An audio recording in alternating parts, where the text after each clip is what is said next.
Dis-le que le Seigneur te fasse du bien. Et dis-le que le Seigneur renouvelle tes forces.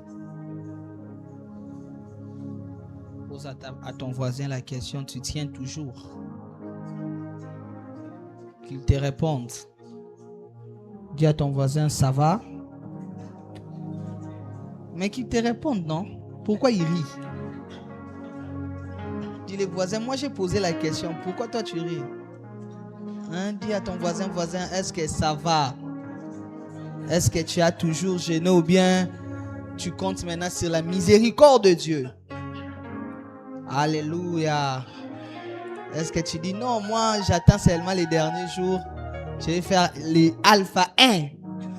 Dis à ton voisin, il ne faut pas faire alpha 1. Alléluia. Fortifions-nous dans la grâce du Seigneur. Amen, amen. Les chemins faits déjà longs, alors c'est souvent à la fin comme ça que l'ennemi vient nous souffler qu'il est encore possible peut-être de manger à midi et tout, tu vois, ça va faire quoi? Dis à ton voisin, tu as déjà fait les plus dires. Qu'on ne te vole pas ta récompense.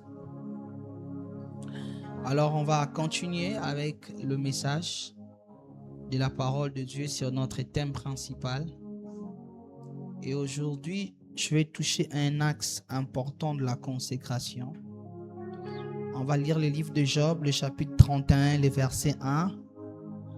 Job, le chapitre 31, le verset 1. On peut rester assis, pas de souci, nous sommes aujourd'hui en mode étude biblique. Job 31, le verset 1. La Bible déclare ce qui suit. C'est Job qui parle, il dit: j'avais fait un pacte avec mes yeux et je n'aurais pas arrêté mes regards sur une vierge. Je répète, j'avais fait un pacte avec mes yeux et je n'aurais pas arrêté mes regards sur une vierge. On va prendre 1 Thessaloniciens, le chapitre 5. 1 Thessaloniciens, le chapitre 5. 1 Thessaloniciens, le chapitre 5. Si quelqu'un a trouvé, qu'il m'aide à dire Amen. Laissez le verset 23. 1 Thessaloniciens 5, le verset 23, la Bible déclare: que le Dieu de paix vous sanctifie lui-même tout entier, et que tout votre être, l'esprit, l'âme et le corps soient conservés irrépréhensibles lors de l'avènement de notre Seigneur Jésus-Christ. Que le Dieu de paix vous sanctifie lui-même tout entier, et que tout votre être, l'esprit, l'âme et le corps soient conservés irrépréhensibles lors de l'avènement du Seigneur Jésus-Christ. On va finir avec 1 Corinthiens, les chapitres 6. 1 Corinthiens, les chapitres 6.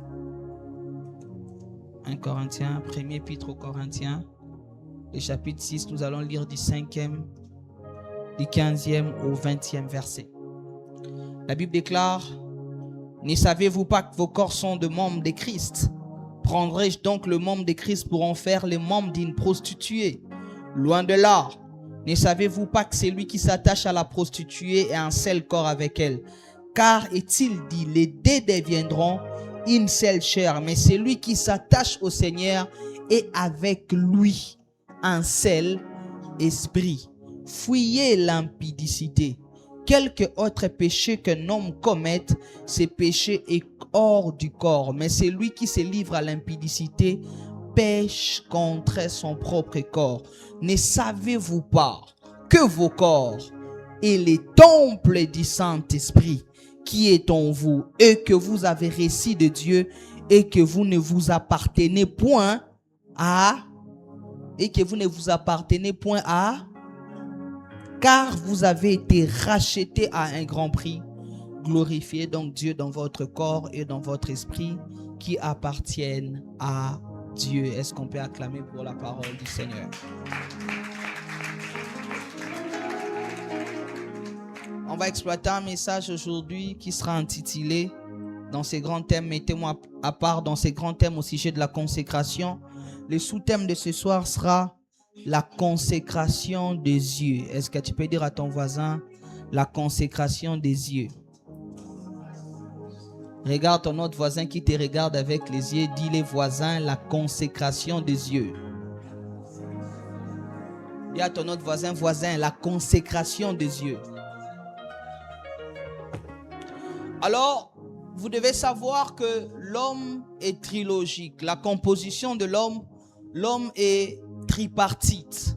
Lorsque on parle de la consécration dans la pensée de Dieu doit toucher à l'homme dans sa totalité. La consécration doit toucher à l'esprit de l'homme. La consécration doit toucher à l'âme de l'homme. Et la consécration doit toucher au corps de l'homme. C'est ainsi que lorsque l'apôtre Paul est en train de parler aux Thessaloniques, 1 Thessaloniciens 5, 23, il dit que le Dieu de paix vous sanctifie lui-même. Parce que là où il y a consécration, il y a sanctification. Parfois même, ce sont des termes que l'on confond. C'est ainsi que lorsque vous lisez dans l'Ancien Testament, lorsqu'on parlait du tabernacle, on disait que ces ustensiles sont des ustensiles sanctifiés. Un peu comme pour dire ce sont des ustensiles consacré à Dieu, parce que ce qui est consacré est à la base sanctifié. J'avais posé la différence entre la consécration et la sanctification. Là où il y a la consécration, il y a la sanctification, quoique la sanctification c'est pas la consécration. Ainsi, lorsque l'apôtre Paul est en train de parler aux Thessaloniques en disant que le Dieu de paix vous sanctifie lui-même tout entier. Écoutez mes frères, ce que Dieu fait, il est fait dans la totalité. Le Dieu de la Bible n'est pas un Dieu qui fait des choses à moitié. Lorsque Dieu s'engage à faire quelque chose, il est fait dans la totalité. Et ce qui prouve ça, c'est la première fois où la Bible montre le Dieu qui est en action. La Bible déclare que Dieu commence à créer. Dieu crée les premiers jours, Dieu crée les deuxièmes, jusqu'à ce que Dieu crée au 6e jour. Mais vous allez vous rendre compte qu'à chaque fois que Dieu créait, Dieu était en train de dire après chaque créature que c'est bon. Dieu créa les cieux et la terre, c'est fait le premier jour. Dieu dit que c'est bon. Dieu créa la verdure, Dieu dit que c'est bon. Dieu créa ceci, Dieu dit que c'est bon. Jusqu'à ce que lorsque Dieu a créé l'homme, c'est alors que Dieu a dit que c'est très bon. Dans la pensée de Dieu, une chose faite doit être faite dans la totalité. Le Dieu de la Bible est le maître des œuvres achevées. C'est ainsi que quelque part, la Bible parlant est en train de dire, c'est lui qui a commencé en vous cette bonne œuvre, la rendra parfaite. Ainsi l'apôtre Paul, parlant aux Thessaloniciens, est en train de dire que le Dieu de paix lui-même vous sanctifie tout entier. Corps, âme, esprit, c'est alors que vous serez irrépréhensibles lors de l'avènement du Seigneur. C'est ainsi que j'entre dans mon sous-thème d'aujourd'hui. Lorsqu'on parle de la consécration doit être tripartite. Elle doit toucher à l'âme de l'homme, elle doit toucher à l'esprit de l'homme et elle doit toucher au corps de l'homme. Écoutez mes frères, si et seulement si vous êtes sanctifié dans votre esprit, votre âme doit en subir les conséquences et votre corps doit les refléter extérieurement. C'est ça le schéma. Mon esprit est affecté. Mon âme sert de transport pour que mon corps manifeste l'affectation qui a eu lieu dans mon esprit. Je vais me faire comprendre. Lorsque vous comprenez ces mystères de la création de l'homme, vous comprenez même la divinité. Dieu est en train de parler dans Genèse, au moment de la création. Dieu dit, créons l'homme à notre image, selon notre ressemblance. Dieu parle, mais il se conjugue au pluriel. Dieu ne dit pas que j'ai créé l'homme à mon image et à ma ressemblance. Ce n'est pas le nous de majesté. C'est le nous du premier personne du pluriel. Créons l'homme à notre image et selon notre ressemblance. Il y a un seul Dieu, mais en 3 dimensions. Dieu le Père, Dieu le Fils et Dieu le Saint-Esprit. Est-ce que ça fait que ça soit 3 dieux? Non. Parce que l'homme a l'esprit, il a l'âme il a le corps, mais il est un. C'est en cela même que Dieu a dit, créons l'homme à notre image, selon notre ressemblance. En fait, nous ne sommes pas polythéistes. Nous prions un Dieu unique en 3 dimensions. La Trinité, certains disent que la Trinité dans Genèse et Apocalypse, ce sont des choses que vous devez connaître, que ces mots ne se trouvent pas dans la Bible. Et oui, ils ont raison. La Trinité ne se trouve pas dans la Bible, mais la Trinité est un constant clairement dans la Bible. La Bible commence par la Trinité. Genèse. Au commencement Dieu, les pères, un. L'Esprit de Dieu s'est mouvé, Saint-Esprit. Dieu est dit, parole faite chair, Christ. La Bible commence avec la Trinité. Une autre preuve éclatante de la Trinité. Jésus s'est fait baptiser. Le Fils est dans l'eau. La voix du Père parle en disant, celui-ci est mon Fils bien-aimé. Et l'Esprit descend sous forme d'une colombe. Donc, tous qui croient à l'unitariste ne sont pas doctrinaires. Parce qu'il y a une doctrine qui parle de l'unitarisme et qui dit que, en fait, Dieu ne peut pas être en 3 dimensions. Qu'est-ce qui se passe? Ils disent ceci. C'est que nous sommes polythéistes. Ainsi, le Père, c'est celui-là qui a été devenu le Fils. Ensuite, il est devenu l'Esprit. Sinon, ce que Christ a fait à la terre était une comédie. Parce qu'à la terre, il priait le Père. Et il a dit que je vous enverrai l'Esprit. Si le Père était devenu le Fils, pourquoi il devait prier un Père qui était en lui? Voyez-vous ça? Maintenant, lorsque vous comprenez ça, vous comprenez même votre fonctionnement dans le monde spirituel. Vous êtes d'abord un esprit, possédant une âme, habitant dans un corps. Mais voici là où le problème arrive dans la consécration. Lorsque votre esprit est sanctifié, lorsque votre esprit est consacré, quand Dieu vous sauve, il vous consacre. Mais le salut est en 3 temps. Je parle lentement parce que je sais que je suis en train de dire des choses qui parfois compliquent. Nous sommes sauvés, nous avons été sauvés et nous serons sauvés. Nous avons été sauvés. Christ est mort à la croix. Ton esprit est sauvé. Tu as le salut éternel. Nous sommes en train d'être sauvés. Notre âme se perfectionne au quotidien. C'est ainsi que quelquefois tu as des attractions du péché. Mais cela ne veut pas dire que tu n'es pas sauvé. Parce que ton âme continue à être régénérée quotidiennement. C'est ainsi que l'apôtre Paul est en train de dire que l'homme nouveau se renouvelle. Mais nous serons totalement sauvés lorsque notre corps va revêtir l'incorruptibilité. Nous allons porter des corps angéliques après l'enlèvement. C'est ainsi qu'il n'y aura plus tentation, ni corrosion du corps, ni maladie. C'est alors que notre salut sera consommé dans la totalité. Maintenant, entre-temps, c'est là que j'entre dans les messages. Entre-temps, le corps se rebelle. Parce qu'il est en train d'être sauvé. Il n'a pas encore revêtu l'incorruptibilité. Et parmi les éléments qui font l'homme, ce sont ces 5 sens. Ainsi, les 5 sens de l'homme doivent être consacrés. Pourquoi? Si vous ne consacrez pas vos 5 sens, la vue, l'ouïe, l'odorat, le toucher, le goûter, qu'est-ce qui va se passer? Ce que vous recevez dans votre esprit va se retrouver dans votre âme qui sera comme un vase troué. Ce que vous recevez de Dieu, votre âme le perdra et votre esprit ne le manifestera pas. C'est ainsi que vous voyez, quelqu'un il prie beaucoup, il fait des jeûnes, mais après il a comme un même comportement. Son esprit est sauvé, mais son âme n'est pas consacrée. Et ça pose problème entre la transition de ce qui vient de l'esprit pour que ça se manifeste dans le corps. Il faut que l'âme soit un vase qui ne va pas perdre le contenu. Ainsi, nous sommes en train aujourd'hui de parler de la consécration des yeux. L'apôtre Paul parle, plutôt, Job est en train de parler. Écoutez ce que Job est en train de dire.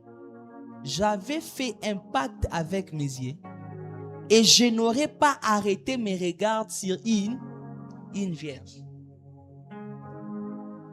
Job ne dit pas qu'il a fait un pacte pour ne pas toucher à la vierge. Mais il dit de ne pas poser mes regards. De ne même pas regarder à la direction d'une vierge. En fait, la pensée derrière, Job veut simplement dire, je m'étais résolu de consacrer mes yeux. Lorsque on consacrait un sacrificateur dans le livre de Lévitique, il était consacré dans la totalité. C'est ainsi qu'on prenait même les sang de l'animal, on faisait passer sur ses oreilles, sur ses yeux, au point où même ses habits étaient consacrés. Les habits du oint étaient consacrés. Si Dieu consacre les habits du oint, alors c'est membres.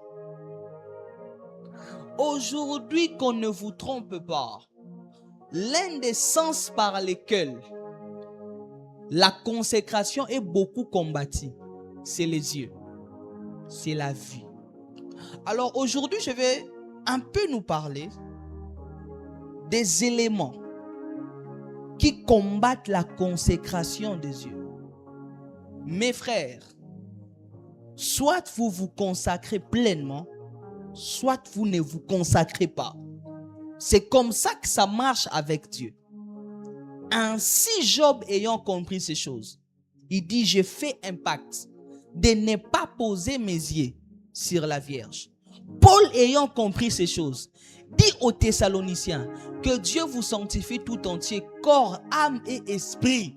Comme pour dire, ne parlez pas seulement en langue, n'ayez pas seulement de vision, ne faites pas seulement tomber les gens, n'ayez pas seulement de prophétie, mais que l'on sente dans vos sens, que vous vous êtes donné totalement à Dieu. Écoutez, un consacré a un langage, un consacré a une certaine manière de regarder et de voir, un consacré a une certaine manière de parler, un consacré a une certaine manière de toucher, de s'approcher des choses. La consécration de l'homme doit toucher à ces 5 sens. Lorsque tu es consacré à Dieu, tes yeux doivent être consacrés à Dieu. Lorsque tu es consacré à Dieu, tes oreilles doivent être consacrées à Dieu. Lorsque tu es consacré à Dieu, ta bouche doit être consacrée à Dieu. Parce que tout ce qui est à nous est un instrument entre les mains de Dieu. Tout ce qui est dans l'homme, Dieu passe par tout ce qu'il a mis dans l'homme comme un instrument pour sa gloire. C'est ainsi que Paul parlant aux Thessaloniciens est en train de dire que Dieu vous sanctifie lui-même tout entier, que tout votre être, un peu comme pour dire que votre consécration soit totale.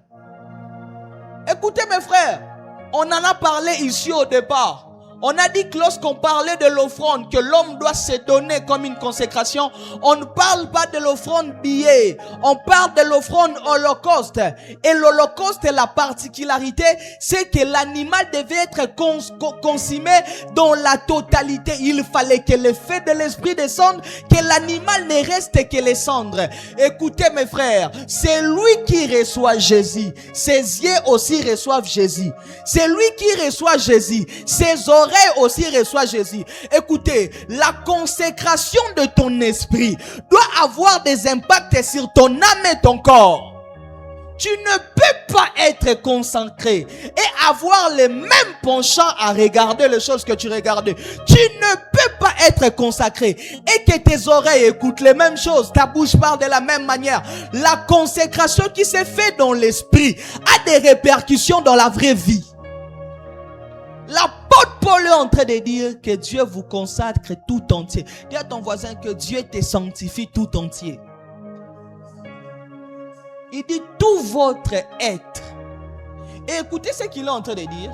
Avant que j'entre même dans la consécration de Dieu, il dit enfin que vous soyez conservés irrépréhensibles lors de l'avènement de notre Seigneur Jésus-Christ. Écoutez mes frères, Lors de l'avènement de Jésus-Christ, l'enlèvement tiendra compte de tous les paramètres. Les consacrés à moitié risqueront de rater. L'apôtre Paul conditionne l'enlèvement à l'irrépréhensibilité de l'être dans toute son entièreté. Il dit, si vous n'atteignez pas le niveau où votre esprit, votre âme et votre corps sont tout entiers à Dieu, lors de l'avènement du Fils de l'homme, vous ne serez pas considéré comme irrépréhensible. Écoutez, le péché qui peut faire rater l'enlèvement n'est pas forcément majeur comme tu le penses. La négligence que tu crois être petite peut être l'élément manquant pour que ton puzzle soit complet.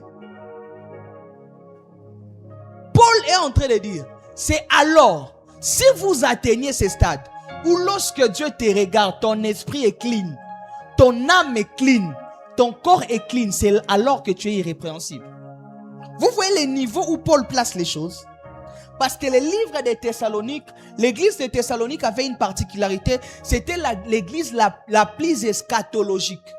C'était l'église où les gens avaient beaucoup plus tendance aux choses de l'éternité. C'est ainsi que lorsque vous lisez Thessaloniciens, c'est là même que l'apôtre Paul parle du mystère de l'enlèvement, c'est dans Thessaloniciens, où il dit, vous savez que tous ne mourront pas, mais sachez qu'à l'avènement du Fils de l'homme, au son de la trompette, à un signal donné, à un signal d'un archange, les morts en Christ ressusciteront en premier, et nous qui sommes vivants, nous serons transformés en un corps angélique, et nous allons aller à la rencontre du Seigneur dans les nuées. Lorsque vous lisez les Thessaloniciens, Paul parle beaucoup de l'éternité. C'est là même qu'il parle du corps qui est comme une tente. Pourquoi? Parce que les Thessaloniques étaient une église enclin aux choses de l'éternité. Mais il est à faire comprendre, écoutez, votre aspiration à l'éternité ne peut être validée que si votre consécration touche à votre être dans sa trilogie. Votre esprit, votre âme et votre corps. Dis à ton voisin, l'esprit, l'âme et le corps. C'est ainsi que l'apôtre Paul, toujours parlant Corinthiens dans l'un des textes, il est en train de dire, 1 Corinthiens 6 qu'on a lu au départ, il dit, écoutez, ne saviez-vous pas que votre corps est le temple du Saint-Esprit? Sachez que vous ne vous appartenez plus à vous-même. Dans la consécration, Dieu réclame l'esprit, l'âme et le corps. Alors, la consécration des yeux ou de la vue. Quels sont ces éléments qui empêchent à l'homme de consacrer ses yeux? Le premier élément, c'est la convoitise. Dis à ton voisin la convoitise.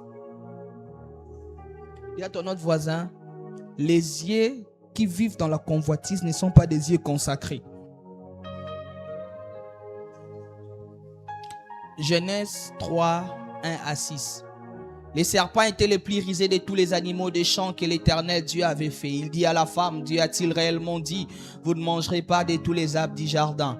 La femme répondit au serpent, nous en mangeons du fruit des arbres du jardin. Mais quant au fruit de l'arbre qui est au milieu du jardin, Dieu a dit, vous n'en mangerez point et vous n'y toucherez point, de peur que vous ne mouriez. Alors le serpent dit à la femme, vous ne mourrez point. Mais Dieu sait que le jour où vous en mangerez, vos yeux s'ouvriront et que vous serez comme de Dieu, connaissant les biens et les mal. La femme fait quoi? La femme fait quoi, le verset 6? La femme fait quoi? Vit que l'arbre était bon à manger et agréable à la vie et qu'il était précieux pour ouvrir l'intelligence. Elle prit de son fruit et en mangea. Elle en donna aussi à son mari qui était auprès d'elle et il en mangeant. Noël, le rythme est trop vite. Ça me conditionne à aller rapidement. Baisse un peu le rythme. La convoitise. Écoutez, les péchés, les premiers, n'est pas entré par la bouche d'abord. Le péché a commencé par la vue. Là où les yeux avaient apprécié, la bouche a fini par consommer. Écoutez mes frères, Ce dont vos yeux apprécient, vos mains obtiendront. Ce qui attire vos yeux finira par conditionner votre activité. Dans la consécration, les yeux peuvent te jouer un grand tour. La Bible dit ceci: lorsqu'on vient solliciter par les serpents, la première des choses, la Bible déclare que la femme vit que l'arbre était bon à manger et agréable pour ouvrir la vie. Écoutez mes frères, dans la convoitise, qu'est-ce qui se passe? Quiconque entre sur les chemins de la convoitise en voudra toujours plus. Je répète, quiconque entre sur les chemins de la convoitise en voudra toujours plus. Ça, il faut que tu notes. Quiconque entre sur les chemins de la convoitise en voudra toujours plus. Vous savez pourquoi? Quelque part, les sages est en train de dire, Salomon, les yeux ne se lassent pas de voir. Sur cette terre, nous vivons dans un cycle de nouveautés. Ce qui fait que les diables ayant connaissance du rôle que les yeux jouent dans la spiritualité d'un homme, il expose l'homme à ce qui tue sa consécration à petit feu. Est-ce que vous savez que si la femme n'avait pas apprécié par la vie, elle n'aurait pas fini par manger? Les déclencheurs étaient la vie, les terministes étaient la consommation. Bien-aimés dans le Seigneur, qu'on ne vous trompe pas. Si vous ne consacrez pas vos yeux, vous allez finir par obtenir ce qui vous plaise. Dans la vie, ce n'est pas tout ce qui est beau qui est bon. L'arbre était beau à manger, mais ce n'était pas bon pour la destinée. Dans la convoitise, les diables utilisent l'effet reflet, l'effet frappant, l'effet attirant. Pourquoi est-ce que les yeux est un élément central dans la consécration? Et je voulais commencer par là. Vous savez pourquoi? Parce que l'homme, lorsqu'il le voit, il a beaucoup plus d'informations que lorsqu'il écoute seulement. Quelqu'un qui écoute dans la radio n'écoute que la voix. Il ne sait pas voir la personne qui parle et habillée comment. Il ne sait pas voir la personne qui parle. Il est de quel teint. Il a quelle taille. Mais vous imaginez que l'effet seulement qu'il suit à la télé, il peut commencer à critiquer les habits. Il peut commencer à critiquer la faciès de la personne qui parle. En fait, les yeux élargissent le champ de probabilité du péché. C'est ainsi que dans la consécration, généralement, regardez, ça commence par la vie. Souvent, lorsque tu vois quelque chose, l'image mentale reste. Et ça te joue de tout. Et pourquoi je parle de la convoitise? C'est exactement là que le diable joue. Avec la consécration de fils du royaume. Le problème n'a jamais été de voir. Le problème a été les jugements après avoir vu. Vous voyez ça?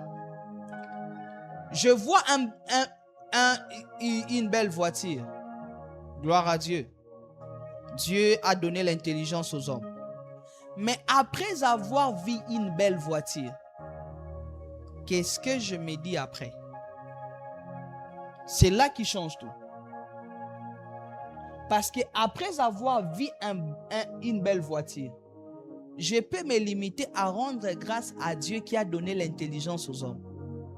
Tout comme je peux aller chercher à vivre au-delà de mes moyens pour me les procurer. Le problème n'était pas de le voir. Sinon, tu risqueras d'aller trouer tes yeux. Le problème, c'est quel jugement tu fais après avoir vu. Voir les belles femmes existera toujours. Mais qu'est-ce que tu t'es dit après avoir vu une belle femme passer? Après avoir vu les formes d'une femme qui t'a plu. C'est ça le problème en fait. Quand Ève a vu l'arbre, l'arbre était là. C'était pas ça le problème. Mais quand elle a vu l'arbre, la conclusion, elle a vu que c'était beau à... Quand tu regardes, qu'est-ce que tu dis après? Quand tu vois, qu'est-ce que tu conclus après? Quand tu vois quelque chose de beau, d'impressionnant, qu'est-ce que tu dis après? Écoutez, aujourd'hui, les réseaux sociaux jouent avec les yeux.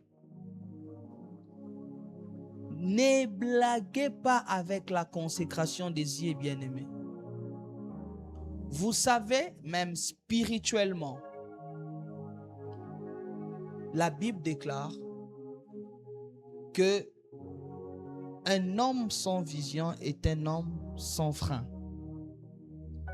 Quand on veut arrêter quelqu'un dans le monde spirituel, on fait deux choses. Soit on l'empêche d'avoir la bonne vision de sa destinée, soit on les multiplie des visions pour les décanaliser du vrai chemin. Et aujourd'hui, tout ce que les réseaux sociaux sont en train de faire, c'est multiplier la vision de fils des hommes. Quand tu entres sur les réseaux sociaux, tes yeux envoient de toutes les couleurs. Alors, qu'est-ce qui se passe? Tu commences à redéfinir la vie sur base de ce que tu vois.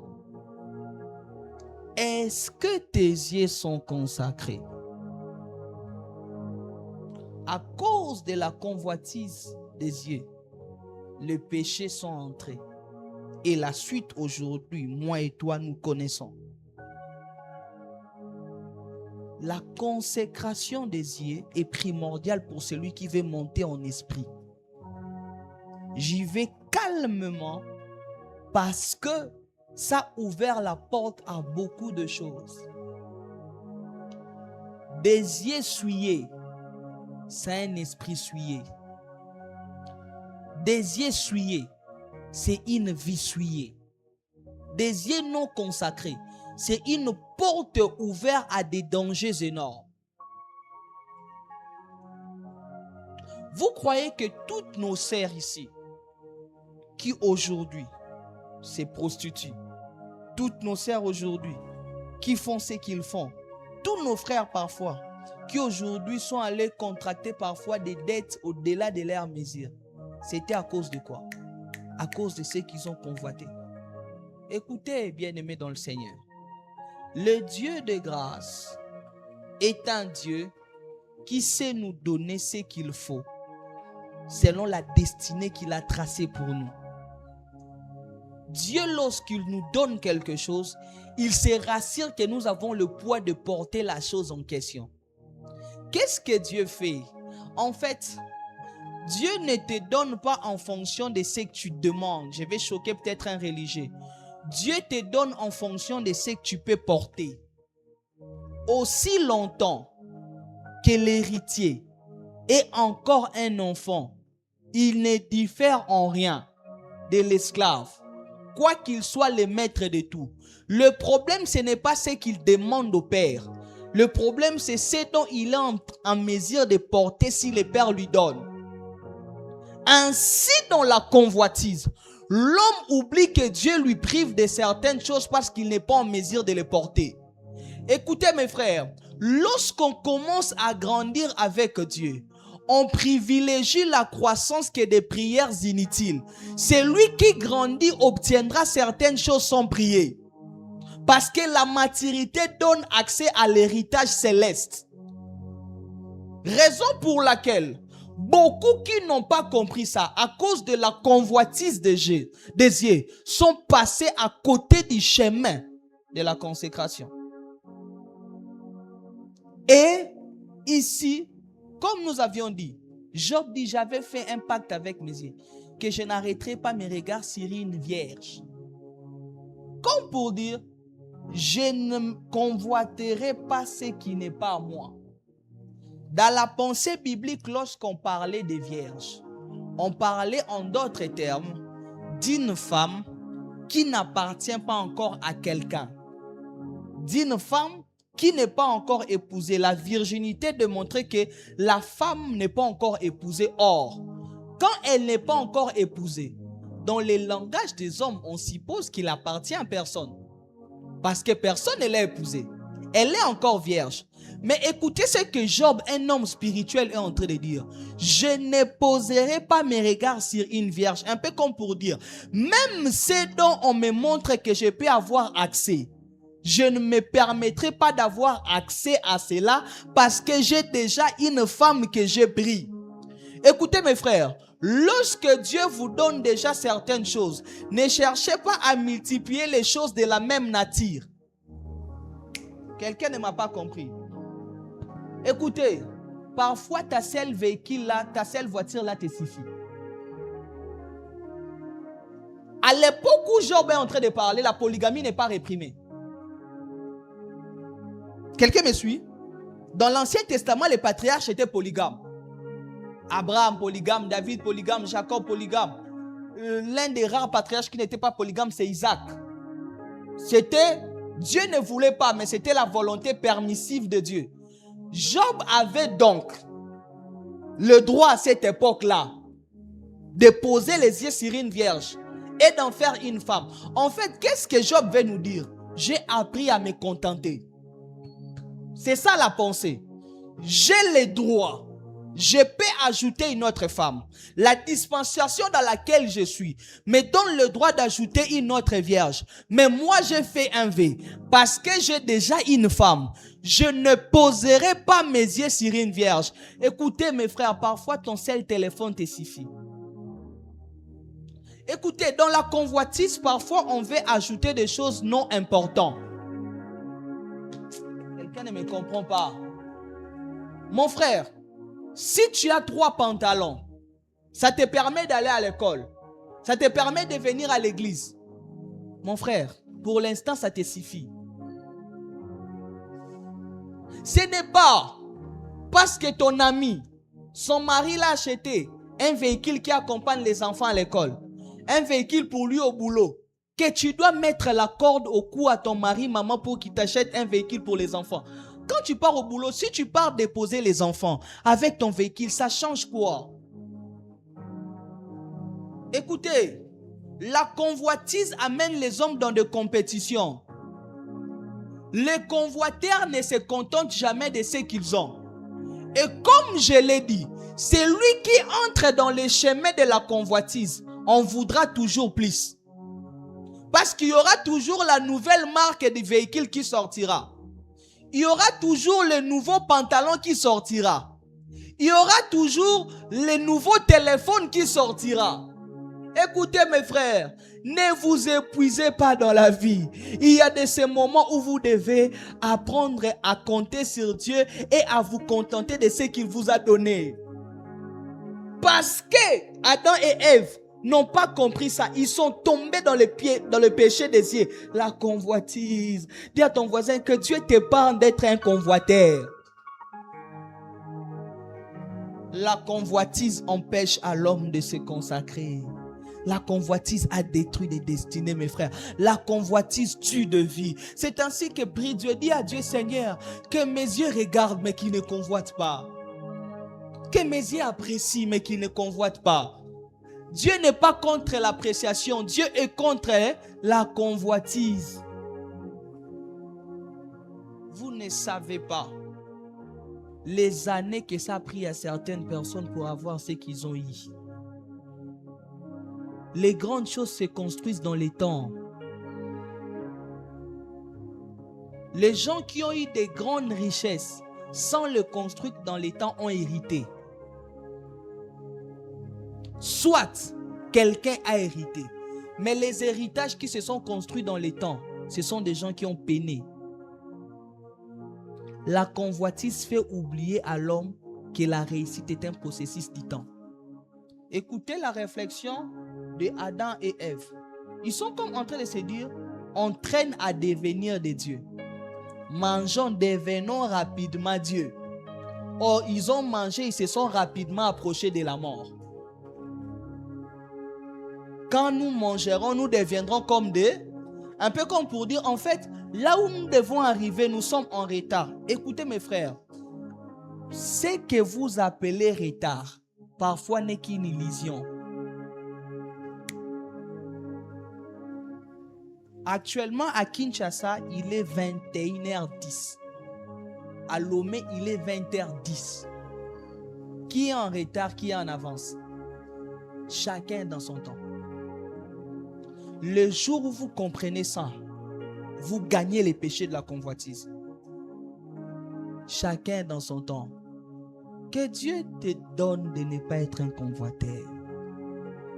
Que Dieu t'aide à consacrer tes yeux. Apprécie, ne convoite pas. Cette vie ici, la vie a beaucoup de surprises et des aléas. Tu vas convoiter quelqu'un qui a eu des choses dans de voies tordues. Dis à ton voisin, consacre tes yeux. Deuxième élément qui empêche la consécration des yeux, ça s'appelle les regards dédaigneux. Dis à ton voisin, les regards dédaigneux. Dis à ton voisin, un consacré n'a pas de regard dédaigné. Dis-le, celui qui a consacré ses yeux n'a pas de regard dédaigneux. Les regards dédaigneux ou encore les regards méprisants. Les regards méprisants. Tout est dans la Bible, hein? Job 15, 12. Toi qui ne savais pas. Écoutez ce que la Bible déclare. Job, le chapitre 15, le verset 12. Où ton cœur t'entraîne-t-il? Et que signifie ce roulement de tes yeux? Je répète. Où ton cœur t'entraîne? Et que signifie ce roulement des yeux? Il y a des regards qui parlent. Il y a des regards qui ne sont pas que des regards, vous le savez. Il y a des regards qui sont des injures.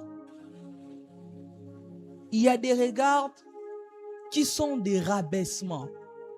Écoutez, quand vous êtes en face de quelqu'un, s'il y a une chose que vous devez éviter dans la vie, évitez de faire sentir aux gens qui sont petits. Peu importe là où Dieu va vous amener dans la vie, peu importe là où Dieu va vous établir, évitez de poser sur les autres les regards méprisants. Et là même, nous les chrétiens, nous sommes tombés dans ça. Écoutez, les regards méprisants, ce n'est pas seulement avec les yeux de la chair, mais c'est même avec les yeux du cœur. Regarde comment on regarde les païens. Regarde comment on se met dans un siège de perfection. Nous, on n'est pas comme eux. Nous, on ne fait pas comme eux. Nous, on prie d'ailleurs différemment. C'est tout ça que la Bible appelle regard méprisant. Il y a des gens, surtout certaines sœurs, ma sœur, même si tu diras non à un homme, fais-le avec manière. Quand tu commences à les regarder de la tête aux pieds, tu regardes, tu montes, tu descends, tu regardes, tu montes. À la fin, tu dis, hé, microbe, ma sœur, c'est quelqu'un que Dieu a créé que tu appelles microbe. Tu regardes quelqu'un, on appelle ça toiser. Donc, quand tu regardes quelqu'un, tu regardes au coin de l'œil. En fait, c'est comme s'il est sale. C'est comme s'il ne peut pas s'approcher de toi. Tu regardes, il ne faut pas regarder. Écoutez, quiconque méprise un homme, méprise les dieux qu'il a créés. C'est ainsi que Dieu, quelque part par là, est en train de dire, comment tu peux prétendre aimer Dieu si tu n'aimes pas ton prochain que tu vois? Certains chrétiens n'ont pas si consacré leurs yeux au point où, quand ils regardent quelqu'un, tu sais que toi, quand tu regardes quelqu'un, il a eu pour lui. Toi, tu parles pas. Tu as atteint un niveau quand tu regardes quelqu'un là. Non, il a pour lui. Vous connaissez de quoi je parle, non? Donc, il a eu son sort, quoi. Ce jour-là, il va faire des cauchemars. Et toi, tu dis, en fait, moi, je parle pas. Moi, je parle pas. Façon seulement, j'ai de regarder. Il aura pour son compte. Tes yeux ne sont pas consacrés. Tu regardes les gens avec mépris, avec dédain.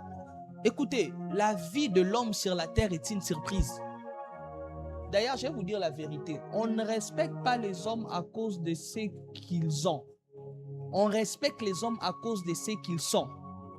Parce que tout homme n'aura pas, mais tout homme est.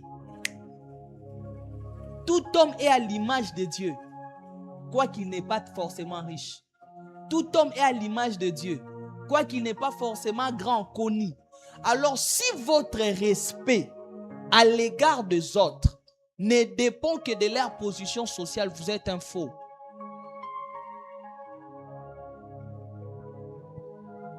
Et voilà.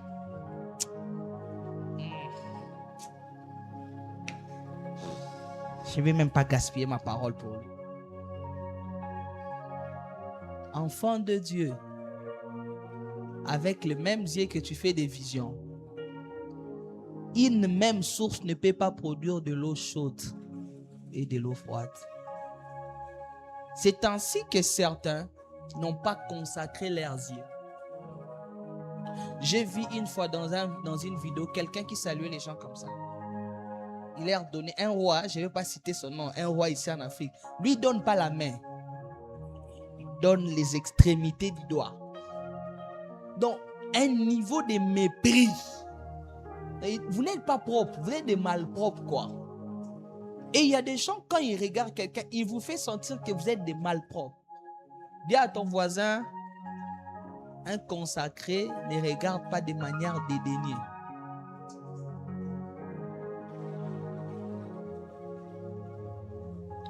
Quand on est chrétien, Dieu, quand on devient consacré, Dieu commence à regarder tout ce qui est à nous de manière différente. Si ma sœur, parce que cette maladie-là, c'est souvent avec les sœurs, je ne sais pas, c'est naturel, c'est génétique, je ne sais pas. Ça, seul Dieu sait. Ma sœur, si tu te retrouves dans ça, tu pèches. Tu es en train d'essuyer un instrument de Dieu. À partir d'aujourd'hui, fais un effort de regarder les gens avec respect, avec considération. Ça ne t'écoute rien. Troisième élément qui joue dans la consécration des yeux, ça s'appelle le voyeurisme. Le voyeurisme. V-O-Y-E-U-R-I-S-M-E.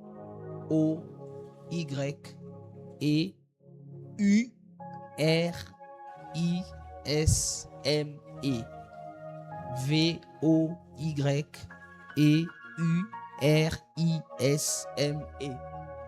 Le voyeurisme. 2 Samuel 11, 1 à 5. L'année suivante, au temps où le roi se mettait en campagne, David envoya Joab avec ses serviteurs et tout Israël pour détruire les fils d'Ammon et pour assiéger Rabat. Mais David resta à Jérusalem. Un soir, David se leva de sa couche et comme il se promenait sur les toits de la maison royale, il aperçut de là une femme qui se baignait et qui était une très belle de figure. David fit demander qui était cette femme. On lui dit, n'est-ce pas Bathsheba, fils d'Eliam, femme d'Iri, l'Héthien? Et David envoya des gens pour la chercher. Elle vint vers lui et il coucha avec elle. Après s'être purifiée de la sueur, elle retourna dans sa maison. Cette femme devint enceinte et elle fit dire à David, je suis enceinte. Le voyeurisme, c'est un des péchés des yeux qui tue la consécration des yeux. C'est quoi le voyeurisme? Le voyeurisme, c'est l'intentionnalité dans les regards de ceux qui peuvent suivre. L'intentionnalité dans les regards de ceux qui peuvent suivre. Le voyeurisme au départ peut commencer accidentellement, mais peut être continu de manière voulue. La première fois que David voit Bathsheba se laver, c'est un accident. Il monte pendant qu'il était en train de se balader, il voit une femme se laver toute nue. Mais David avait deux choix. Soit se détourner, soit rester. Quand une fois c'était tombé par accident, tu avais fait quoi? Toi-même réponds. Oui, c'était un accident. Tu as ouvert la porte de la douche et puis... Après, pourquoi tu n'as plus refermé? C'était un accident. C'est passé sur ton téléphone. Mais après, tu as cliqué. C'était un accident. La fille a passé sur l'avenue. Sur le vent. Toi, tu étais assis devant la parcelle. Elle était mal habillée. Mais après, c'est là que dans le voyeurisme se cache ce qu'on appelle le deuxième regard. C'est que tu étais au volant. Mais tu as vraiment tourné le cou. Papa, tu vas faire un accident. Tu auras des corticolis la nuit pour rien. Dis à ton voisin que ton cou soit droit. Tu dis, tu n'es pas ventilateur pour aller à gauche ou pour aller à droite. Ton cou est comme un ventilateur. Ça tourne toute la maison. Toi, belle femme, ne passe pas. Il faut que tu suis. Oh Seigneur, les filles de Lomé, pourquoi elles s'habillent comme ça? Oh non, non, non, non, non, non. Vraiment, il faut qu'on vote une loi. Hein? Il faut qu'on vote une loi dans ces pays. Il faut qu'on vote une loi. Et qu'on interdit certains habits. Nous ne sommes des Africains, nous ne sommes pas des Blancs. Hein? Ça, ce sont les choses des Blancs. Blancs. Maintenant, quand tu dis les choses des Blancs là, pourquoi tu suis les choses des Blancs? Tu es un voyeuriste. Et beaucoup de chrétiens sont dans le voyeurisme. Certains même qui partent lorgner dans les serrures des portes. Toi, tu as troué la serrure de la porte. Oui, je sais de quoi je parle. Mon frère, j'ai travaillé dans la cure d'âme et dans la délivrance. C'est parmi les responsabilités que j'avais à l'église. Quand vous voyez des gens ne pas traiter leurs yeux, ils sont capables de faire certaines choses. Surtout dans des maisons familiales où il y a cousins, cousines, 2 ou 3 chambres à peine. Il s'est passé beaucoup de choses. C'est ainsi qu'il faut avoir le courage parfois de parler avec les enfants. Parce qu'il se passe parfois beaucoup de choses quand les parents partent au boulot. Le voyeurisme a amené David jusqu'à devenir un meurtrier. Il a commencé par voir par accident, il s'est consacré intentionnellement. Bathsheba s'est lavée, ok, elle était en faute parce que aussi à son âge, vraiment, il n'y avait pas de douche. C'était quoi? Raison pour laquelle dans la vie, quand vous posez des actes, évitez d'être des instruments inconscients du diable. Je vais dire la vérité. Écoutez, je l'ai toujours dit, un chrétien ne peut pas être possédé, mais un chrétien peut être animé. À son âge, femme mariée, parce qu'elle était femme mariée d'Iri, je me demande, elle n'avait pas de douche chez elle, il n'y avait pas de l'eau. C'est ainsi que parfois, dans vos actes, vous pouvez devenir une pierre d'achoppement et un instrument du diable. Vous savez que le diable utilise même les chrétiens. Et David se retrouve dans un truc où là-bas, une grande femme qui se lave dans la rue, lui là-bas, un grand monsieur, les autres étaient allés en guerre, lui il a refusé d'aller en guerre. Donc les paramètres s'installent. C'est ainsi que dans la vie, évitez de manquer à faire. La Bible commence par au temps où le roi allait en guerre. David devait normalement être en guerre. Écoutez, le manque à faire fait proposer les péchés. Les travails et les occupations font partie des canaux de la sanctification. Les gens qui travaillent n'ont pas le temps pour certaines choses. Tu sais pourquoi toi tu es souvent sur TikTok? Tu ne fais rien. Quelqu'un qui est devant sa machine au boulot, il n'aura pas le temps d'aller dans ces choses-là. Occupez-vous avec des choses saines. Et il est devenu un voyeuriste. Il voit, et la suite, vous connaissez. Évitez les deuxièmes regards. Ça déconsacre les yeux. Ça suit les yeux d'un consacré. Quatrième péché, ou quatrième élément qui empêche la consécration des yeux, c'est l'idolâtrie. Exode 24. Tu ne te feras point d'image taillée, ni de représentation quelconque, des choses qui sont en haut dans les cieux, qui sont en bas sur la terre, et qui sont dans les eaux plus bas que la terre. Dieu n'est pas représentable physiquement. Tous qui ont des portraits d'un Jésus, il faut aller les casser après ici. Un beau Jésus là qui ne grandit pas. Jusqu'à aujourd'hui, il est toujours bébé. Tout doux là avec des yeux bleus. Oh Jésus. Qui t'a dit qu'il était comme ça? Un Jésus qui jusqu'aujourd'hui est toujours dans la crèche. Qui plairait entouré des animaux. C'est Jésus là que vous connaissez là qui ne grandit pas là, ce n'est pas le Jésus de la Bible. Parce qu'il est déjà assis à la droite du Père, intercédant en notre faveur. C'est un Jésus retardé. C'est un Jésus avec un problème de croissance. Un Jésus qui a refusé de grandir. Vous connaissez ce Jésus là, non? Oui. C'est ainsi que là-bas, là où il y a les Jésus là, maman a beaucoup plus de place. Parce qu'il faut que maman gère les bébés. Il a encore bébé. C'est ainsi que là-bas, c'est beaucoup plus maman que... Je fais à maman la parenthèse. On est en paix. L'église était en paix dans toute la Jérusalem. Mais vous avez compris. Et même aujourd'hui, nous, qui se disions pentecôtistes et évangéliques, on a nos Jésus à la maison. Nos Jésus dans nos... C'est de l'idolâtrie. Pourquoi Dieu n'aime pas ça? Parce que ça défocalise l'homme du vrai Dieu. Écoutez, si Dieu est le bois, si Dieu est une sculpture que tu places devant tes yeux et que tu vois, maintenant le jour où la sculpture prend le feu, on fait comment? Chez nous, il y avait un vent et tout ça, un moment, on commençait à voler les statues là que vous connaissez. Et c'était devenu comme un sujet de blague. Je ne sais pas si ces gens-là, c'était qui ont dit, ces derniers temps, on vole des dieux. On allait dans ces églises-là, on volait ça.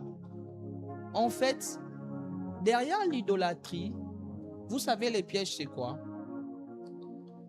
Là où Dieu n'est pas Dieu et qu'il est confondu, un esprit vient faire des miracles en son nom.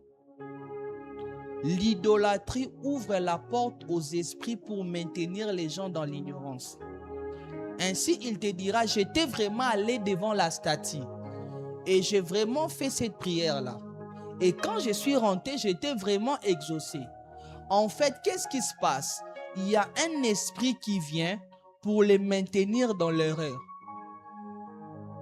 Écoutez, faites attention avec les images taillées, les images de représentation. Derrière, il y a des forces spirituelles. D'ailleurs, les gens qui connaissent la spiritualité savent que les monuments ne sont pas que des monuments. Partout où vous voyez un monument, il y a un esprit qui règne. Parce que les autels ont commencé depuis la Bible. Là où les patriarches passaient, ils posaient des autels.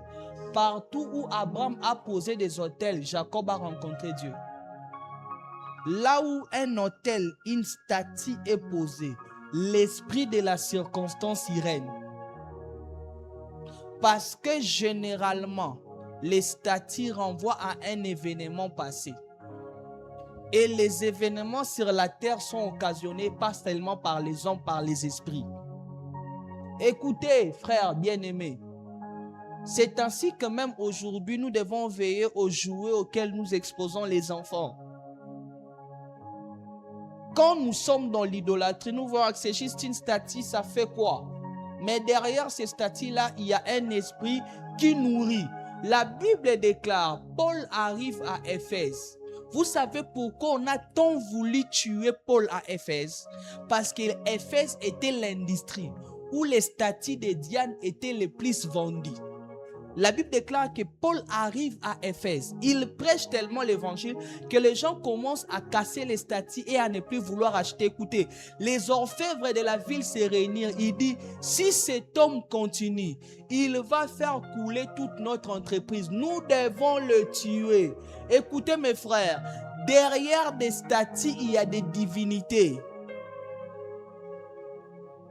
Il y a des esprits qui règnent. Si vous ne croyez pas, allez dans les maisons de féticheurs, il y a quoi? Pourquoi ils invoquent devant les statues? Écoutez, les représentations deviennent des hôtels où les esprits descendent. Quand il y a une représentation quelconque, en fait dans le monde des esprits, pour qu'un esprit descende, il faut qu'il y ait un hôtel qui permettra l'atterrissage. Autant dans les temples, il y avait le coffre de l'alliance où la Shekinah de Dieu descendait. Écoutez mes frères, ne blaguez pas avec certaines choses. Pourquoi est-ce que dans les lieux très saints, il y avait le coffre de l'alliance et sur le coffre, il y avait des chérubins en or? Et pourquoi la gloire ne tombait pas dans les parvis? Pourquoi la gloire ne descendait pas dans les lieux saints? Pourquoi la présence de Dieu ne descendait que là où il y avait le coffre de l'alliance? Écoutez mes frères, dans la spiritualité, les objets attirent de Dieu. Dans la spiritualité, les objets attirent de Dieu. C'est ainsi qu'il y a certaines personnes même, ils ont acheté des statues comme ça ramenait des malheurs dans leur famille. C'est ainsi que même vous qui aimez les œuvres d'art, n'achetez pas seulement des statues pour acheter. Avant d'acheter une œuvre d'art, vous devez en connaître la signification. Une fois, l'apôtre nous a donné un témoignage. L'apôtre, imaginez le niveau de l'apôtre Marcelo, notre patriarche. Il dit, lui, il aime beaucoup les œuvres d'art. Il était allé une fois, il avait acheté une statue. Il l'a mis à la maison, c'était beau à voir. Mais il avait remarqué que depuis qu'il avait mis ça, il y avait des successions de maladies à la maison. Tout le monde tombait malade, les enfants, même les travailleurs tombaient malades. Une fois, il a dit, mais comment les gens commencent à souvent tomber malades? Ça devient répétitif, les gens tombent malades, tombent malades. Il dit, je dois prier. Il est allé prier, Seigneur, qu'est-ce qui se passe? Les enfants sont en train de répétitivement tomber malades. Dieu lui a révélé, Dieu lui a dit, tu vois cette statue-là que tu as achetée là, c'est une statue dédiée. Tu as amené un esprit à la maison, il faut les casser. Il a dit, quand il a pris ça, il a cassé ça, c'est fini. Si à lui, ça peut arriver. Mes frères, derrière l'idolâtrie, les gens ont tellement banalisé ça, parce que ça a été répandu dans le monde. Écoutez, frère, l'idolâtrie fait en sorte que ce que les yeux de l'homme voient fait de ça un Dieu et ça attire des esprits. Alors vous qui avez des posters, et aujourd'hui même je vais vous dire, l'idolâtrie, ce n'est pas seulement des statues de divinités. Il y a certains, si vous avez des posters des stars dans vos maisons, c'est de l'idolâtrie. Oh non! C'est ainsi, éviter ces langages-là, c'est mon idole. Si il t'inspire dans ton domaine, dis, il est mon modèle. Peut-être j'aimerais être couturier comme lui. Et cela ne te donne pas le droit de prendre une grande pancarte de lui, tu mets à la maison, bouffe. Ne donnez pas à Dieu la place d'un homme. Ne donnez pas plutôt à l'homme la place de Dieu. Dis à ton voisin, qu'est-ce qu'il y a dans ta maison comme statue? Je ne suis pas contre les œuvres d'art. Moi, j'aime beaucoup les œuvres d'art. Mais rassurez-vous d'en connaître la signification. Sinon, ça va souiller vos yeux. La dernière des choses, ça là, il faut que Dieu nous aide Ça, si Dieu n'intervient pas,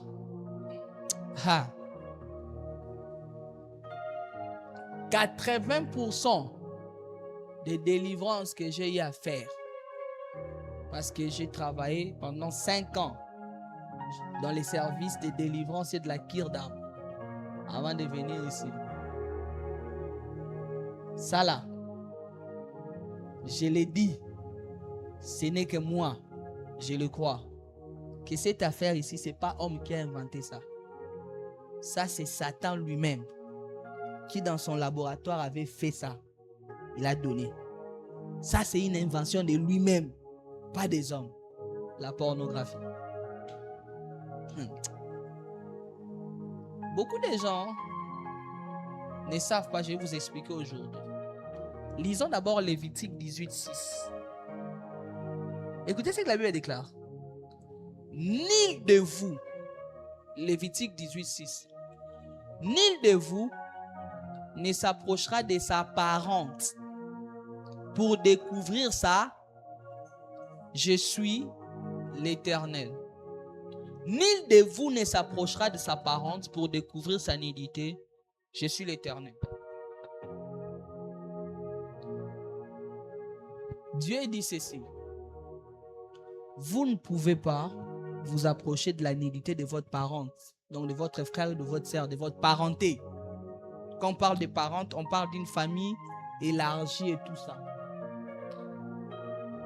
Est-ce que vous savez que peu importe nos origines, peu importe nos nations, peu importe nos familles, peu importe nos races, nous sommes tous parentés?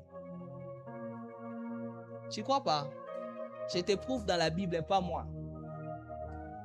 Acte 17:26. Écoutez ce que la Bible déclare. Dieu, il a fait que tous les hommes sortis de quoi? Non, il faut qu'on lise nous-mêmes. Je ne vais pas lire. Acte 17:26. Lisons ça. Dieu a fait, il a fait que tous les hommes sortis de quoi? Répétons. Il a fait que tous les hommes sortis de quoi? D'un seul sang habitassent sur toute la surface de la terre, ayant déterminé la durée de leur temps et les bornes de l'air. Je vais vous donner la réponse. La Bible dit ceci. Nous tous ici là, nous sommes sortis d'un seul.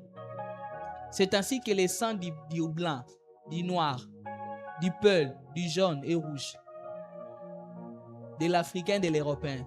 Maintenant, écoutez la sagesse de Dieu. Tellement que Dieu ne pouvait pas contenir cette même famille ensemble. Il a subdivisé ça en nations, en ethnies, en clans. Ainsi, la Bible déclare, pour ne pas créer l'accompagnement, il les a dispersés sur la surface de la terre et a déterminé les bornes de leur habitation, ce qu'on appelle pays. C'est Dieu qui a tracé la carte du monde. Ce n'est même pas la conférence de Berlin. La volonté de Dieu était derrière.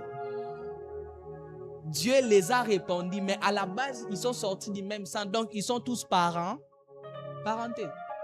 Ainsi, ça nous ramène dans Lévitique 18:6 qui dit « Nul de vous ne s'approchera de sa parente pour découvrir ça. » Tu vois les filles là que tu regardes là, ce sont tes sœurs.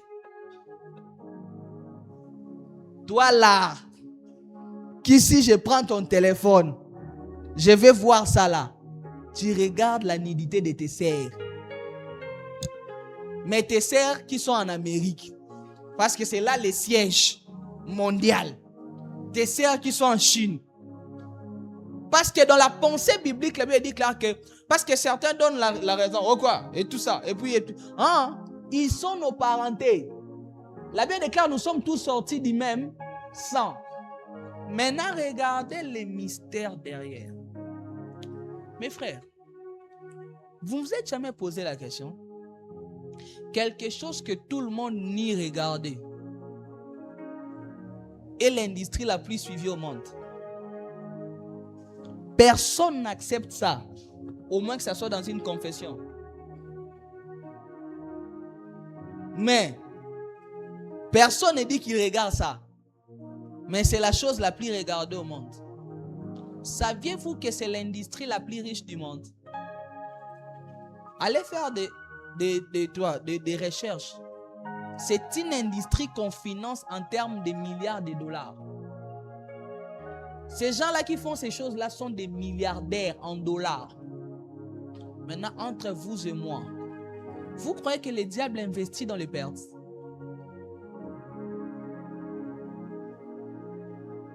Les deux industries les plus financées du monde, c'est l'armée et la pornographie. La pornographie est plus financée que l'éducation. Vous voyez, c'est de la blague. Maintenant, posez-vous la question, qui est derrière? Qui peut être derrière un tel investissement?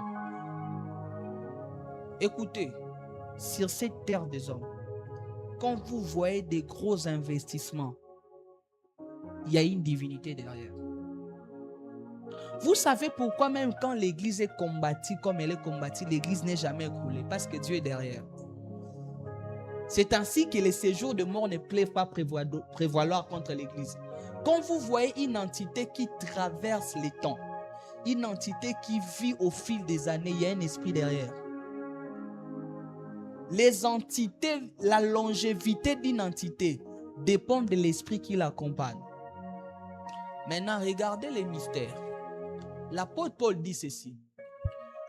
Quiconque couche avec une femme prostituée. Dans la Bible, femme prostituée ne veut pas dire femme qui est dans la rue, tu payes, tu couches avec elle. Dans la pensée biblique, femme prostituée, c'est toute femme que tu n'as pas épousée.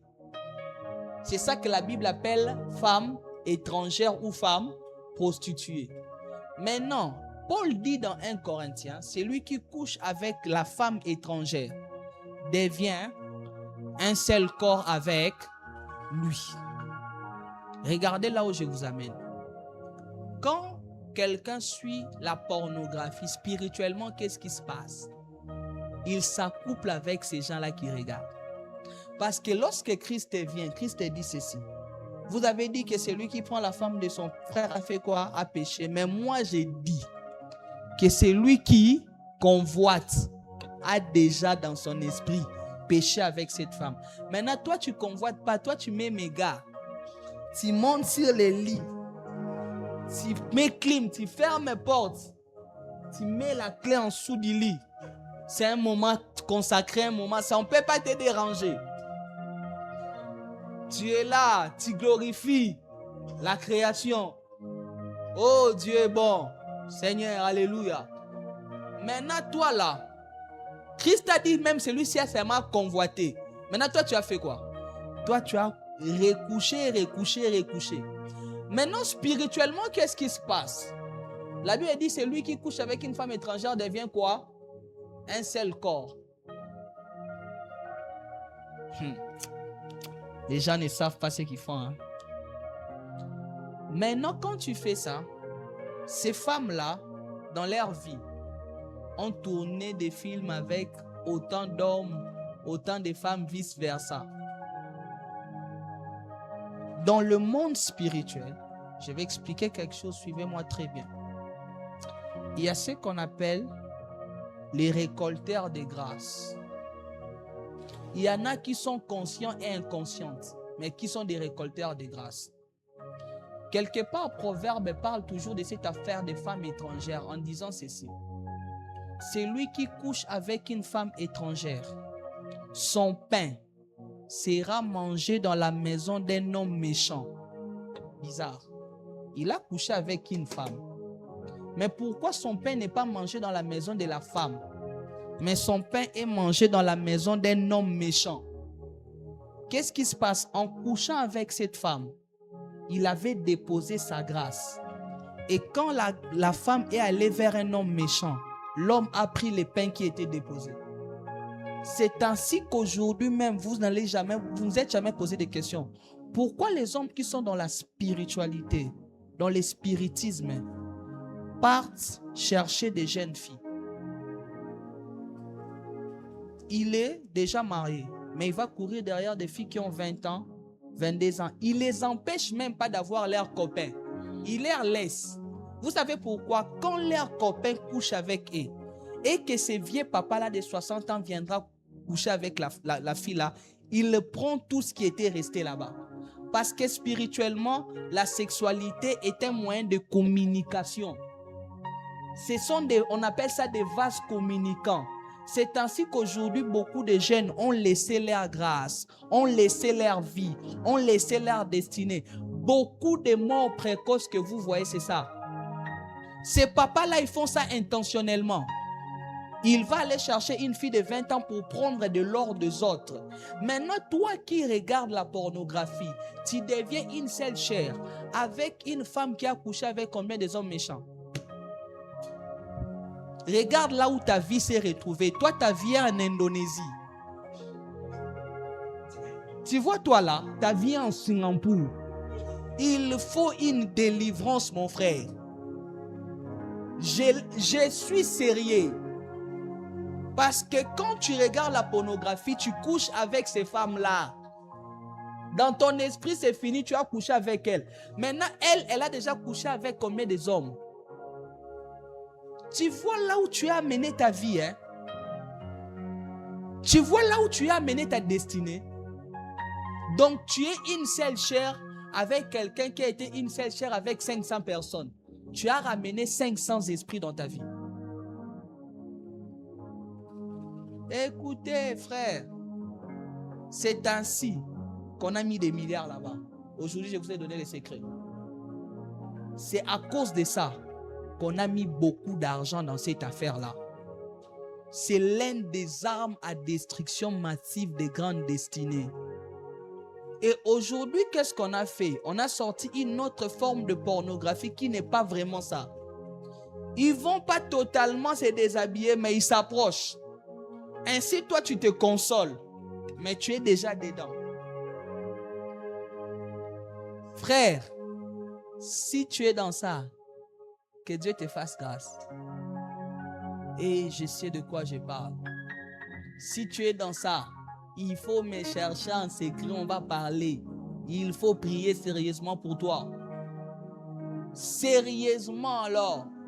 Moi aujourd'hui j'en parle avec expérience de mon passé de païen et avec expérience des cas de délivrance que j'ai fait après. Frère, moi cette affaire-là quand j'étais païen, ça m'a rongé. Et en devenant homme de Dieu, j'ai vu ce que ça causait dans la vie des gens. Quand vous voyez un phénomène sociétal prendre de l'ampleur, il y a un esprit. C'est pas en vain.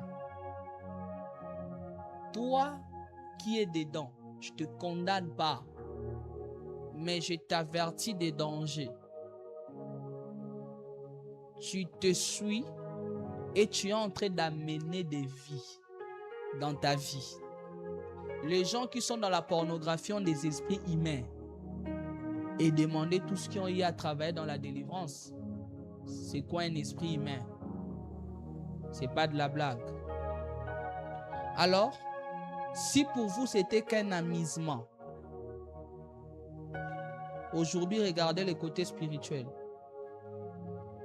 Vous croyez que c'est gratuit, mais vous les payez au prix de votre vie.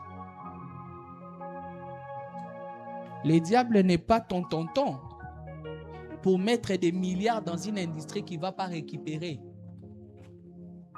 Si on finance cette affaire-là à hauteur des milliards, c'est que il y a un gain derrière. Même vous-même. Aujourd'hui, quittons la spiritualité. Demain, tu vas te marier. Tu consommes la pornographie comme tu consommes là. Tu prépares un foyer frustré. Ce qu'ils font là, c'est filmer. Ça veut dire qu'il a coupé, commencé. C'est pas vrai. Tu ne feras pas ça dans la vie réelle, mon frère. Tu vas faire souffrir l'enfant d'autrui. Nous sommes une église de jeunes, il faut que je vous dise certaines choses. Tu vas faire souffrir, tu vas demander à l'enfant d'autrui l'impossible. Ils prennent des produits, il y a les montages. Maintenant, tu entraînes ça dans toute ta vie. Tu viens épouser notre sœur à nous. Immaculée Conception. L'enfant d'autrui. Fraîchement venu de chez eux. Tu commences à lui demander les choses que tu as vues là-bas. Elle ne saura pas faire ça. Et puis tu sais maintenant là où ça va te rattraper. Tu vas être marié. Un jour ta femme va venir t'attraper. Pourquoi? Parce que ton âme s'est remplie de quelque chose qu'on ne peut pas te donner. Je vous dis en connaissance de cause. La pornographie est même dans des maisons de mariés. La pornographie te suit après ton célibat. Toi qui te dis que tu le suis en attendant, ça va te suivre mon frère. Quand ta femme va partir au boulot, toi tu vas rester regarder. Parce que tu auras l'impression que c'est... Pourquoi? Ton âme a beaucoup consommé quelque chose. On ne peut pas te donner en descend. Tu aimerais avoir les mêmes performances que tu as vues. On les appelle acteurs. Dans film, il y a mensonge. Parce qu'on leur dit, allez à gauche, on va filmer comme ça. Et tout ça, ça va produire effet caméra. C'est faux. C'est du fake. Et puis, ils prennent des produits, ils font des choses là. Toi, maintenant, tu crois que c'est ça la vie. Si vous ne réglez pas ça maintenant, ça détruira vos foyers. Et ça sera pire dans un mariage. C'est là que la Bible déclare que les lits conjugaux soient exemple de tout ça. Tu vas amener des maris et des femmes de nuit dans ton lit conjugal. Et vous savez la suite.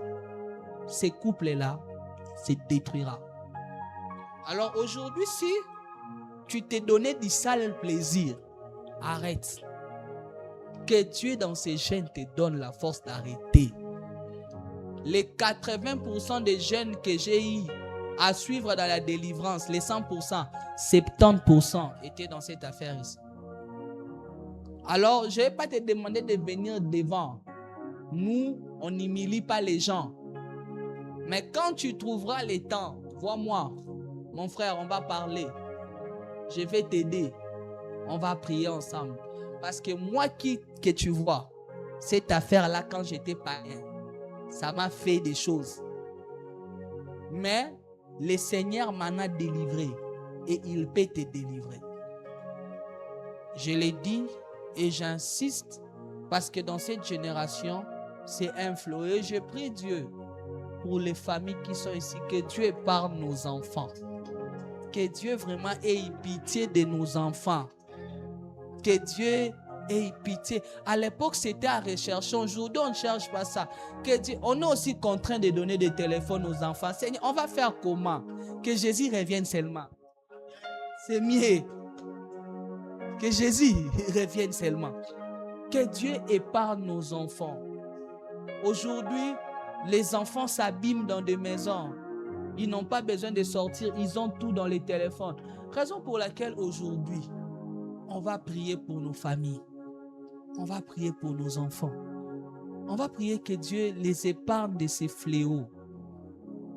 Ils ont des amis à l'école. On ne sait pas ce qu'ils leur montrent. Ils ont des amis à l'école. On ne sait pas ce qu'ils leur donnent. Ils fréquentent des amis à l'école. On ne sait pas. On va prier. Toi qui es dedans, peu importe le type de péché des yeux que j'ai cités ici. Tu es dans la convoitise, le voyeurisme, la pornographie, les regards et l'idolâtrie. Tu vas prier le Seigneur. Tu vas dire à Dieu, donne-moi de consacrer mes yeux. Et pour les parents qui sont ici, on va prier, on va dire à Dieu, Seigneur, épargne nos enfants de la pornographie. Épargne nos enfants. Est-ce qu'on peut élever la voix et prier le Seigneur? Oh Seigneur. Seigneur, Seigneur, Seigneur. Seigneur, nous te prions, nous te prions, nous te prions. Seigneur, nous te prions, nous te prions, nous te prions, nous te prions. Nous te prions, nous te prions, nous te prions, nous te prions, nous te prions, nous te prions. Seigneur, pour ceux qui sont dedans, donne la force de sortir. Pour ceux qui sont liés par des péchés des yeux, Seigneur, donne la force. Délivre-nous de la convoitise. Délivre-nous des regards dédaignés. Délivre-nous, Seigneur Dieu, de l'idolâtrie. Délivre-nous de la pornographie.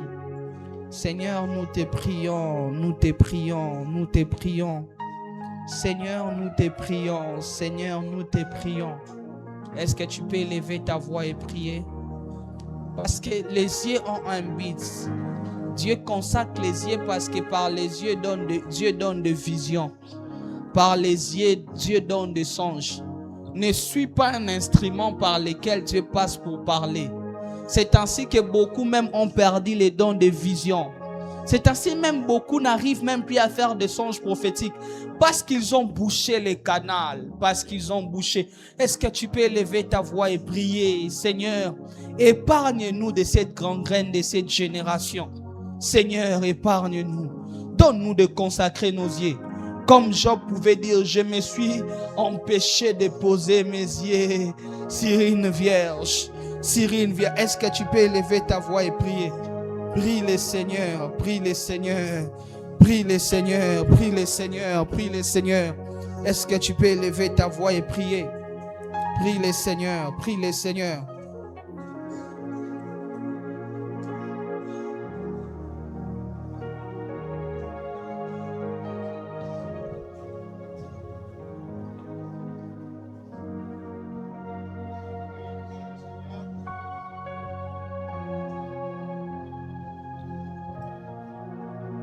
Pour tes enfants, que le Seigneur épargne nos enfants, fléau.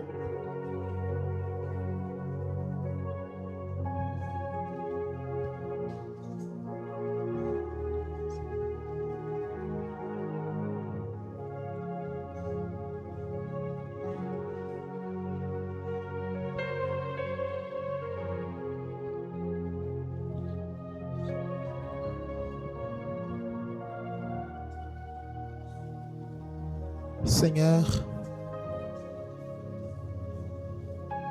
tu connais nos cœurs. Et si c'est notre volonté, nous faillirons. Et si c'est nous-mêmes, Seigneur, nous faillirons. Viens soutenir la foi de chacun. Viens donner l'énergie à chacun. Donne la capacité, Seigneur, à chacun. Et que ce que l'ennemi a semé, ce qui est mauvais herbe, ce qui est caché, soit enlevé. Libère, délivre, que les liens soient rompus, Seigneur. Les autels érigés soient brisés. Attire nos cœurs. Fais descendre ta gloire. Parce que lorsque ta gloire descend, les ténèbres s'enfuient. L'obscurité s'enfuit. Viens occuper nos vies. Nous te consacrons nos yeux. Nous renonçons à la pornographie. Nous renonçons au voyeurisme. Nous renonçons au regard dédaigneux. Nous renonçons, Seigneur, à la convoitise. Nous renonçons à toutes choses liées aux yeux. Et comme Job, nous disons nos yeux sont à toi. Déclenche quelque chose de nouveau. Qui coupe le pont avec tout ce qui nous traînait. Merci Jésus. Esprit de Dieu, brise le cycle. Ce frère, cette sœur, retombe chaque fois. Des pleurs, des décisions, mais qui retourne toujours à ses vomis. Au nom puissant de Jésus, que la délivrance vienne.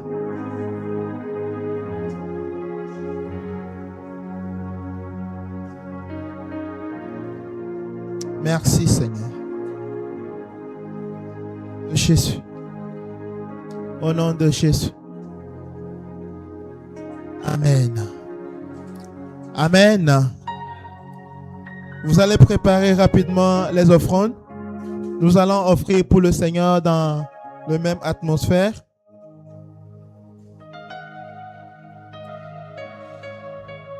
Nous allons faire le premier service qui est l'offrande ordinaire. Si quelqu'un a sa dîme, il peut l'amener rapidement.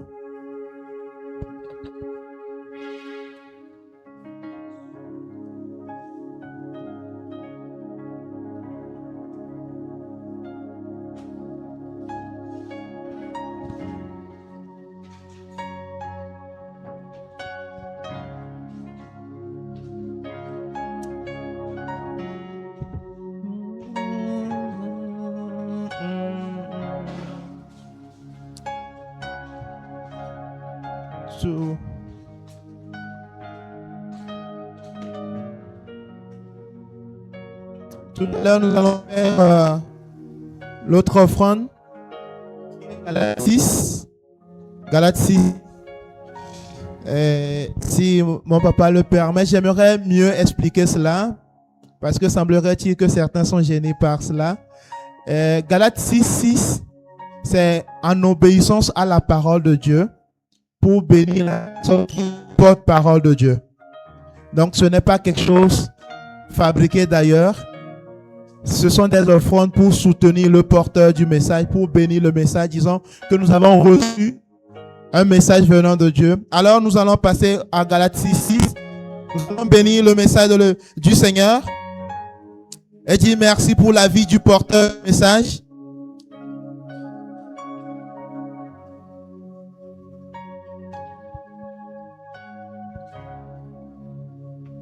Amen. Seigneur, nous t'élevons pour cette offrande. Nous bénissons les mains qui ont apporté et celles qui voudraient mais qui n'ont pas pu. Donne-nous l'intelligence et la sagesse d'utiliser ces fonds dans l'intégrité et dans ta volonté pour que cela serve dans ta vie. Au nom puissant de Jésus. Amen. Nous bénissons le Seigneur pour la vie de notre papa, le pasteur Caleb.